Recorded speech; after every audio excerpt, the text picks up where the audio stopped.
Bubuo na ng task force ang pulisya para sa maagang pagresolba sa kaso ng pamamaslang sa 3 bata sa Lipa City, Batangas. Yan at iba pang mainit na balitang probinsya, hatid ni Susan Enriquez.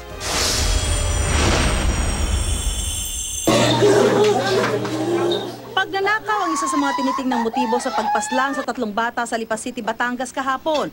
Patay na nang makita ang magkapatid na Princess at Andre Oliveros, 10 at 7 taong gulang, at pinsan nilang si Joyce Ann Oliveros, 6 na taong gulang, sa kanilang bahay sa San Nicolas Street, Barangay Balintawak kahapon ng umaga.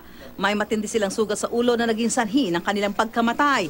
Lumalabas na binasag ng suspect ang bintana ng bahay para mabuksan ang pinto. Wala ang mga magulang ng mga bata sa bahay at iniwan din daw sila ng kanilang lola. Bandang 1:30 ng madaling araw para magtinda sa palengke. Natagpuan sa lugar ang isang basag na bote ng soft drink.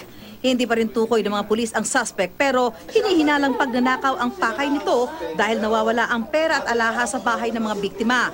Bubuo na ng task force ang Lipa City PNP para tumutok sa kaso. Tinutugis na rin ng mga otoridad ang suspect sa pagpatay sa amunay asset ng pulisya sa Barangay Peña Francia, Naga City sa Camarines Sur. Dumating daw ang 2 suspect sa tindahan ng biktimang kinilalang si Aurora Nate, 62 taong gulang. Bigla na lang siyang pinagbabaril at nadamay rin at nasugatan ang isang lalaki at isang menor de edad na babaeng nakaupo lang sa labas ng tindahan.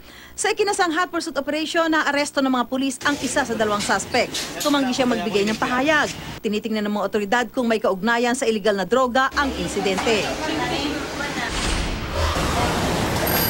Sa Olongapo City, binaril at sinunog ng hindi pa nakikilalang suspect ang isang babae sa boundary ng San Narciso at San Marcelino sa Zambales. Natagpuan ng biktima sa ibabaw ng dike na may 3 tama ng 9mm na bala ng baril sa ulo. Ayon sa pulisya, nagtatrabaho sa Amerika ang biktima at nagbabakasyon lang sa Zambales. Hindi ba malinaw ang motibo sa krimen pero may tinutugis na rin suspect ang mga otoridad. Susan Enriquez, GMA News.